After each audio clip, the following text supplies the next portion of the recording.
Once Beast has finished calculating, you'll see this at the bottom of your screen. So it's a summary of the calculation that it's done, telling you how many steps it's gone. All of these particular things are the tuning, all the statistics to do with the simulation.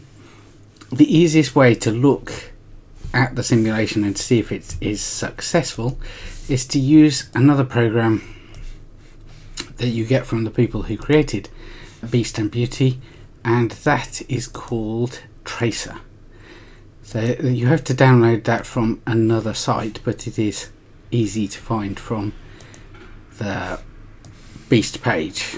So I've got Tracer downloaded here, and that's Tracer version 1.7.2. Again, it's another Java program, so you can just double click on it to run it. So you import the trace file. So the trace file is the log file that was produced by that simulation. So in this case, it's on this PC in downloads, and in GISAID files, which is where I've got it. So it's korean.log. Now, this is bad. So this simulation is not valid, but I go through the rest of the processes to deal with it anyway. So this is telling me that it hasn't sampled the space of the parameters sufficiently. Now this can happen because you haven't run enough samples. So I ran 10 million, so I can extend that to do more sampling, and it will then meet the requirement. Or it can happen because the model is struggling with the data that you've got to fit that particular model. So we picked the HKY. It has one parameter which is kappa, which has been well fitted. The frequency parameters from the gammas are all well fitted. The first one's slightly dodgy in that it's highlighted in yellow, but the rest are fine. There is a problem with the clock rate, the tree length, the prior distribution, the coalescent exponential, the population size, and the growth rate. So this suggests that there's a problem to do with the population model that I picked. So the growth rate is something very, very small. The population size is 252. In this case, it probably makes sense to pick a fixed population size. Now, you might think that as slightly puzzling because this is an outbreak and it's growing and expanding, but the population size is not the actual population size of the virus or the number of hosts infected. It's the effective population size. So that is the amount of different sequences there are. If every single sequence is the same, then the population size is 1, effectively, because there's no change. Because in phylogenetic simulations, population size is intimately linked to the mutation rates. In this case, it looks like it's a much better idea to fix the population size and run the model again.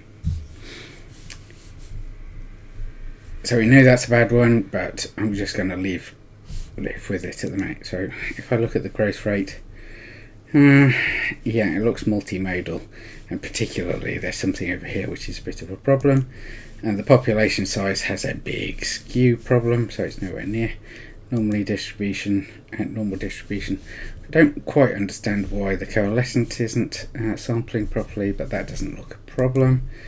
And the prior, I don't see there's a particular problem in the shape of that one. Tree height there might be, and clock rate. So remember, the clock rate is linked, the rate of evolution is linked to the population.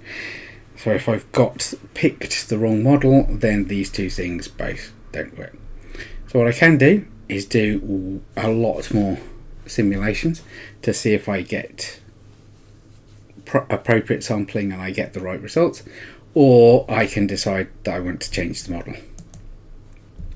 Now, as I said, I'm just going to leave this as is, so I'm going to close that log file. Does it say anything at the bottom about how to close it? Do I need to close it in any particular way? I just exit. Why did it just exit and return to the terminal? I don't know. Well, it's still in Beast, so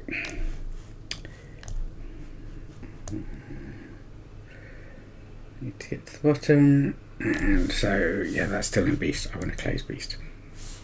Output. Right, so the other thing you can do with your data, so if I go back to the Beast file, is you can run density tree and tree annotator.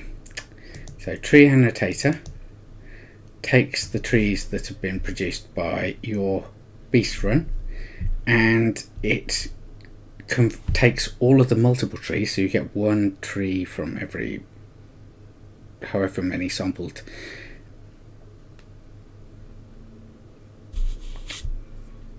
however wide your sampling is. So if I did 10 million, if I save them every 1,000, I end up with 10,000 trees.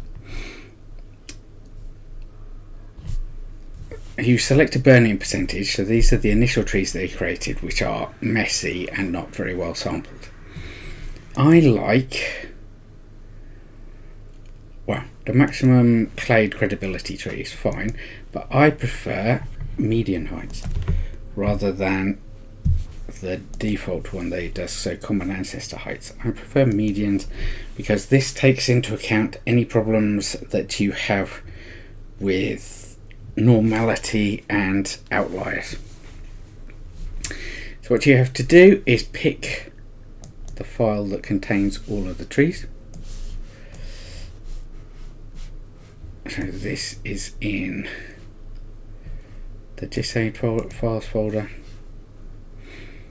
and it is the edited trees one, this file here. So it contains a tree every 1,000 steps or something like that. And then it will output a tree, and I output it into the same folder. And I usually give it the name of what all the tree files was, and then add final. So this is, and I remove trees to tree, because it is a single tree rather than multiple trees. So you've got a tree out of each one of the out of each 1,000 steps of the simulation of the Beast run. So that's similar to the process of creating all the bootstraps. It's not the same thing, and you have to distinguish the two of them, but the process of combining multiple trees into a single tree is the same process.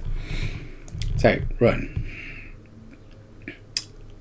It's using 9,000 trees because it's ignoring the first 1,000. I forgot to specify to use low memory because sometimes this program behaves really ridiculously.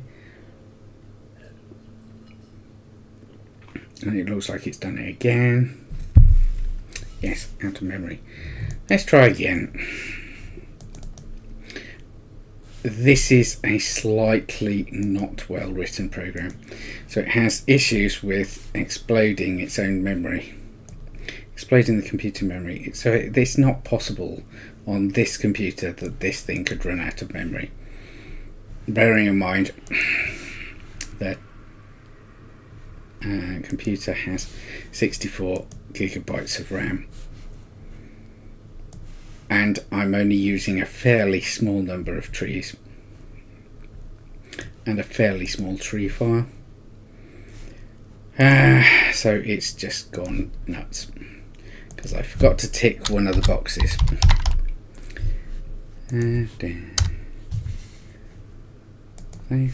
So click on low memory and then run.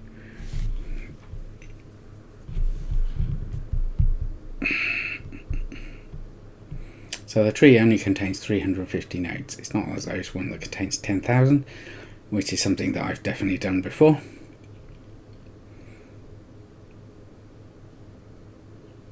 So the maximum credibility tree is the same as the best bootstrap tree. It's the same sort of thing. That's what you get when you average all of those trees together. And I'm averaging and taking medians at each one of the joints instead of means, which gets rid of any problems to do with asymmetry. Right, program can quit. So that's created a tree file that I can now view with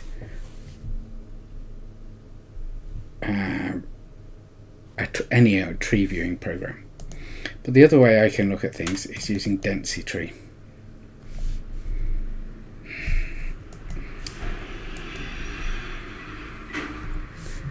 So density tree creates things like this, which are fuzzy versions of trees.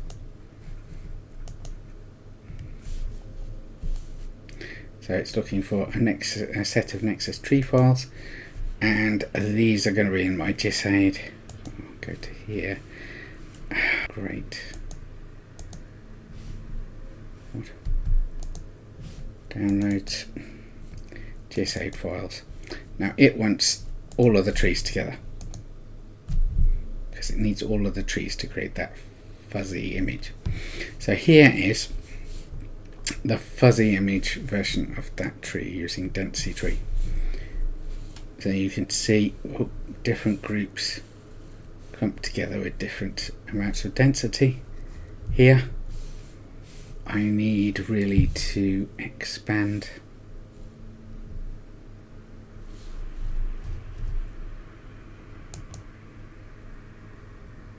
you can show geographical information if you want to. How can I expand this? How do you edit?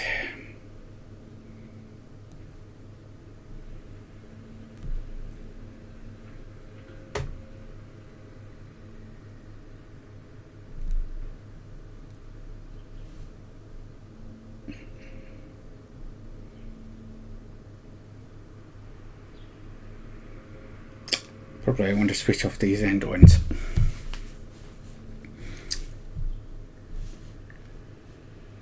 So this gives you a view. So there's a strong density here and here.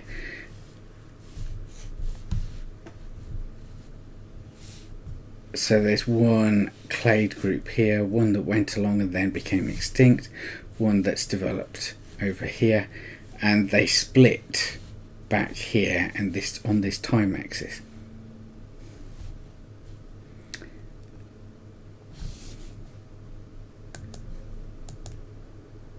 Now, looking at it, I don't find that very easy to look at.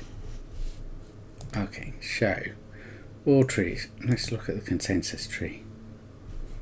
Oops, and get rid of all trees. Fine.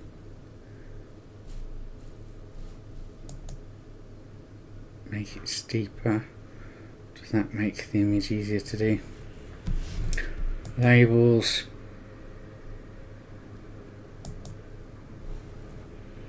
clades. So show me the clades. Whoa, okay. So those are the ones that are grouped together.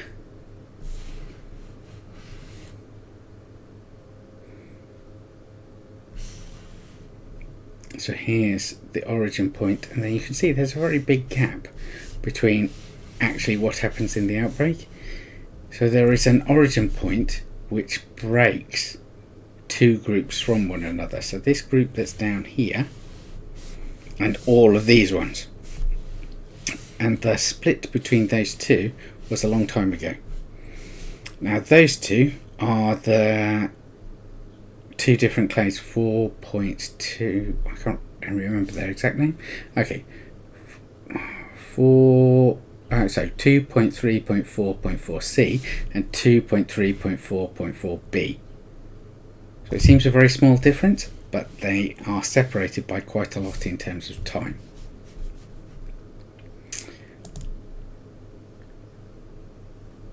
Right, so let's have a look at that tree, that condensed tree, using tree view. No, fig tree. So if I go to fig tree, which I find an awful lot easier to use than density tree, even though it's not actually showing you completely valid information. It's showing you an average thing rather than the true feel for the populations themselves. If I go here and I go to the final tree and I open it, here is my tree. Along here I have a scale bar telling me that that is 200 days. So I want actually to remove the scale bar, and I want to put a scale axis on it because I prefer scale axes. I want to have a reverse axis, so the most recent one is at day 0, and then you can count days backwards. So the split between the 2.3.4.4b and the 2.3.4.4c occurred. So this is the end of 2014, so December 2014. It occurred 3 years, probably 4 years before then. So the split between the two happened around about 2010, based on this particular set of data. So although this outbreak looks like a single outbreak with a homogeneous origin, it happened that the birds that got ill at that particular location, which was the Gochang Lakes, actually were infected by 2 separate lineages of the virus.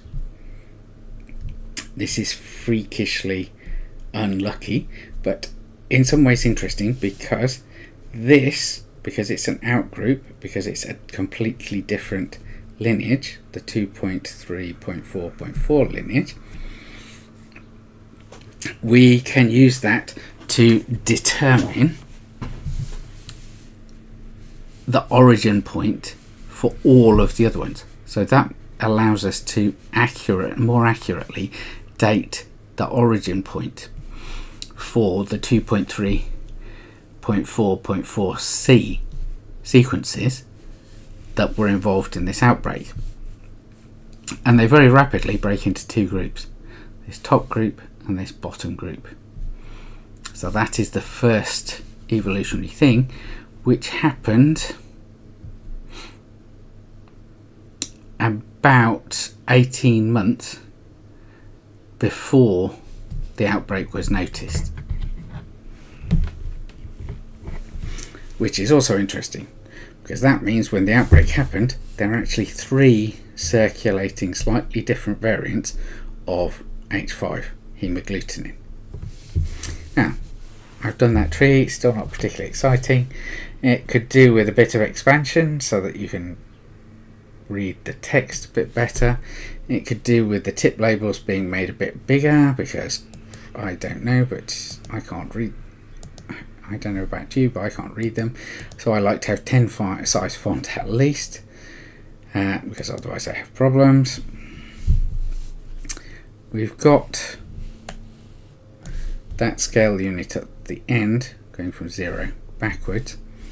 What I can do is align all the tip labels, so move them away from the tree, so that makes it easier for you to see the actual tree dates. So the most recent ones, or the ones at the end of 2014, this particular group, and occasional sporadic ones from there and there, and a lot out of this group. So you end up with 2 very distinct groups, so this group here and this group here, which are still circulating at the end of 2014. But you notice that the 2.3.4.4b has disappeared. Now this is interesting because the most recent outbreak that began in 2021-ish possibly is from this subgroup. And this subgroup is no longer interesting. It is no longer found in North America. It's now this group that has managed to break into North America. You can change the tip shapes if you want to, put little dots on them, that's nice. You can change the node labels. So the node labels would ideally be their posterior. So this is the probability of that split being there. Now, when it's very high and close to 1, it's like very good, and it's like the bootstrap being very high. When it's very low, it means there's ambiguity. So there's some down here which are exceptionally looking like low. I'm not sure what those exact values are. That's probably because they're all pretty much the same. And well, they were collected a few days apart, but they're very similar in sequences. I mean, you can define where they are because of their dates. I can put colours on as well. So perhaps I want to get rid of that and get rid of that labelling on there because it makes things more confusing. So what I can do is do colours, and actually one thing that's important is a node bar. So this shows you the confidence interval for that splitting.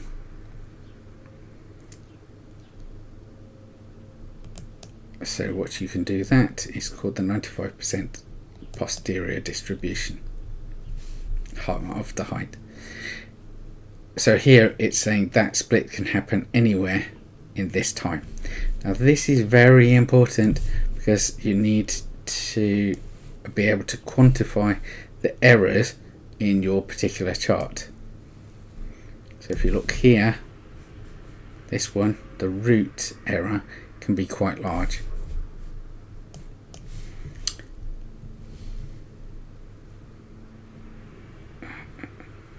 So I've got tip shapes and tip labels. Now I can colour them by posterior. So this will colour them by how reliable they are. So colour by posterior along that particular hue. That's fine. It's not the greatest thing I've ever seen. And the shape can be a circle, and let's make it a bit bigger so that I can actually see these things. Colour by posterior. And colour. Outline width, outline colour. Black. Outline width, no. So why are they not colouring? Tip shapes. They all look black. And I've just told it to do some colouring.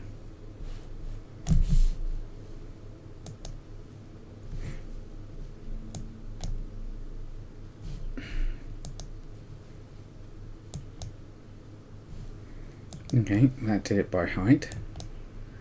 So posterior, they're all black. Why are they all black? Fine, don't colour by anything. So their posteriors must all be high. Let's shrink those. I made them too big. That'll do. Okay, so you can do lots of fiddling around to make your tree look as nice or as different as you want.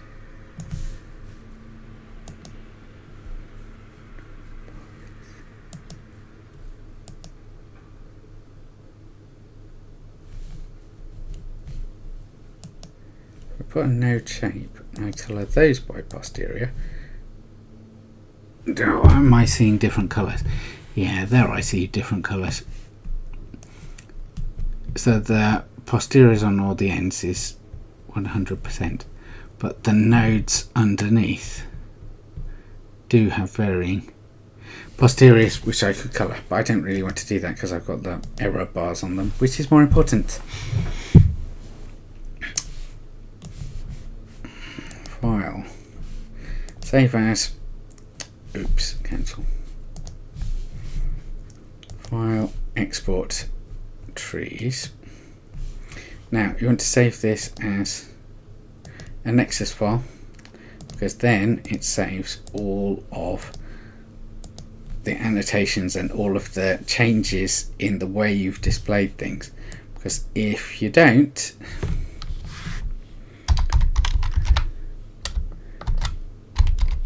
it will lose them all and you have to redo them again next time.